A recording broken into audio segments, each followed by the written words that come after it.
The Woe of Roanoke, Book 9, Wahunsonacock, Part 2.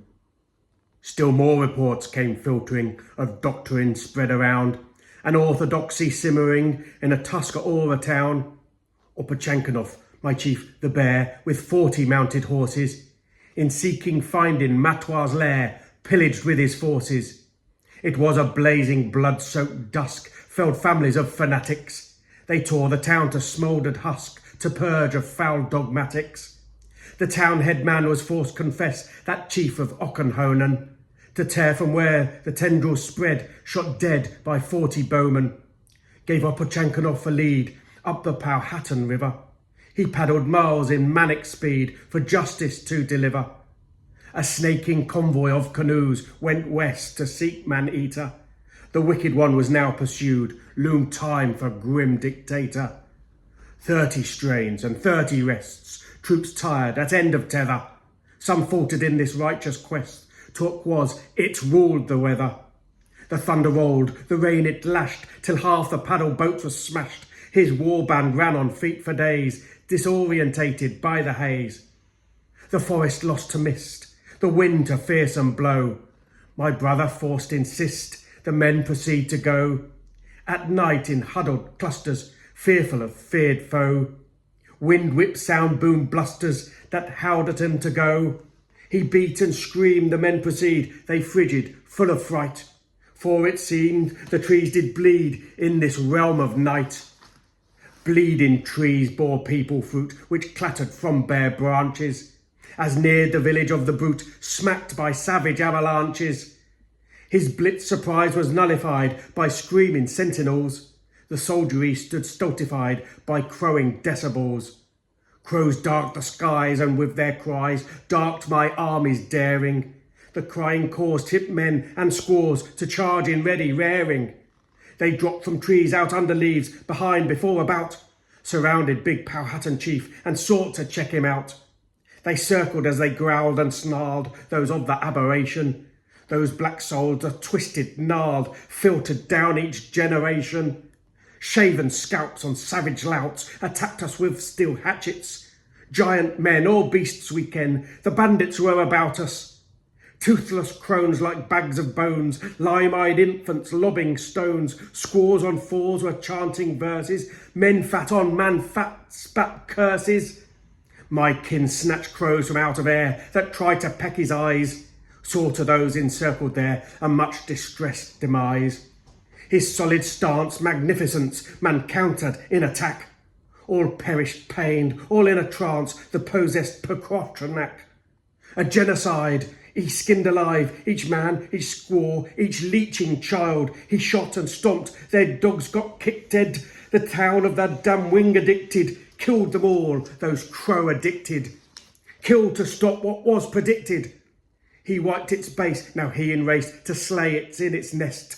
For learned of it, blue skin in fire hair face, tenacious in our quest.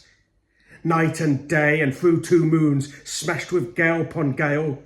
In battered rain, blind by monsoon, but still he did not fail. Now listen, Smith, and listen well, the closure of this tune. It raised it up, your Christian hell, and formed it in the dunes.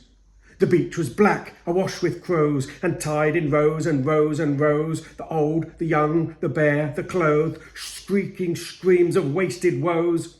The woe was soup that thicked the air, none could breathe from their despair. All shivered in the long grass there, too numb to move, but morbid stare. Prostrate under flags of skin, glazed watched a ritual begin. They buzzed and stung as devil bees, demented in dance ceremonies. They danced in chant, they touched, they torched, till all that we could smell was scorched flesh, and all that we could hear was yells and whoops and woeful fear. 100 men, but we had more. Dim watched more horror shows in store, then saw them turn to kneel and wave towards cruel cliffs, towards hell's cave. There flame and ice in one foul face as thunder bit the beach. Lightning strikes struck heads on pikes as paced it while it preached. Arrows flew, after flew flight, screamed down the dunes and none to fight, as if the day attacked the night. Their souls burnt black as our souls white. We mighty with the law, War, war, 1,000 caws, its crows caused our bones rattle. Crows urged the fight on this dread night, us and those brutes to battle. Us flocked seagulls flew to the fray, attacked the vicious crows. 'Twas grey carnage in that bay for our dark-souled foes. Kin hath a soul of white, smote scores of charcoal swine. My warlord slayer soon spied at a sire, and up killer crags he climbed. The demon in delirious dream sneered down his scaling jewel, and pissed a streaming arched stream to throw the fight more fuel. Matoir. Comes challenge we, ye sly genteel, despoiler of mine land.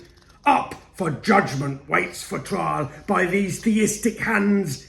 Ye pagan dog of lesser gods, weak fool, you'll beg submission. Darest come, thy will succumb, mine holy inquisition.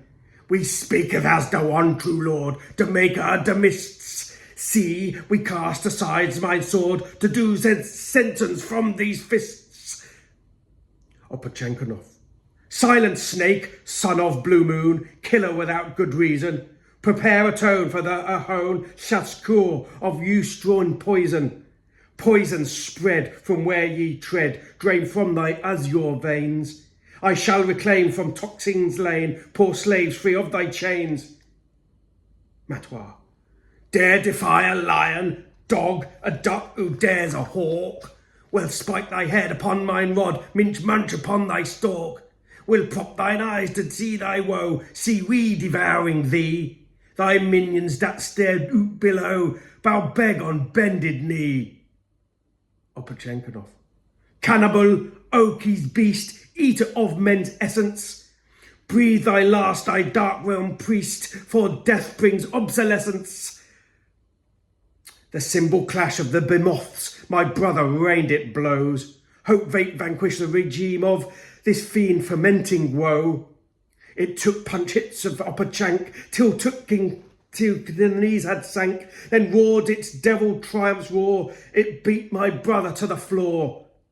Abuk chief, my chief, with 13 braves, felled as they rushed it in waves. It split their skulls with tomahawks to build a barricade of corpse, a barrier blocking off its cave. Sealed in Opochenkonov, time enough now to finish off. As little brother lost life's will, as Matoir went in for cold kill, as Matoir crazed with war-raised axe, it stopped and shuddered, staggered back. Its eyes went glazed as gripped in dream, behind a woman's winning scream. From its mouth spat black blood flying, it swung its axe and she fell dying. As it swayed with quizzic frown, Opochank fumbled, then he found a fallen spear for which kin heft through the injured ogre's chest. Then again, then heft some more, till wallowed deep in demon gore. In and out the spear kept working, Matoir simply stood there smirking. It smirked as if it all a joke, smirked until the spear broke. They two stood silent in silent stare, stood in silence in its lair. An age was stood, as if time stopped. Its rage was past, and then it dropped. My brother prod, test it dead, cursed it, kicked, and then beheaded. Lord, Lord, its crew cried as they crowd inside, and clocked their murdered king. Crowds collapsed, croaked, died, when spied its demise. 'Twas strange and curious thing. When cut through the gruesome hack, when Matoir's head was put in sack, when a snivel heard from the pitch black, and pushing back the blow crow stack, to inspect he circled back. He paused to pick the ragged crone, as life dragged from her sagged bones, and with a wag he wiped away grime, and saw an elegance there of once her prime. Saw beneath the dirt decay a loveliness, seemed sculpted of clay, in fade, but beauty still was rife, this beauty who had saved his life. Who art thee that saved me, and why is my heart rent? And why my tears, and have my prayers been hailed? Art spirit sent? Why did I not find before? Why now in death we meet? Thy purity outshines this gore, dilute this grim, thy sweet. Thy suffered well in this sour hell, now suffer no more fear. Though now I tell with heart in swell, run free, ye phantom dear. For stood by his side there stood a doe, which glowed with fur of radiant snow. It nuzzled him once, then turned to go. Her spirit flew, now freed from woe. His life was saved, he dug her grave. My brother, struck, beguiled, from that cave a debt repaid. He saved her sobbing child. He saved that child, then married her. She bears his children, 3. Though Matoir's blood sons do transfer, we are as family. Her sons will rule some tribes one day, 3 chiefs through mother's line. But schooled they in ancestral ways, part red but thrice benign. A gift was took, a gift I'll give. I offer Ammonite a daughter. May chance our true tribes will forgive and steer from senseless slaughter. Cast ye gaze on Matoir's head at this unholy vision. See for yourself who'd spread this dread of dread-forged fake religion.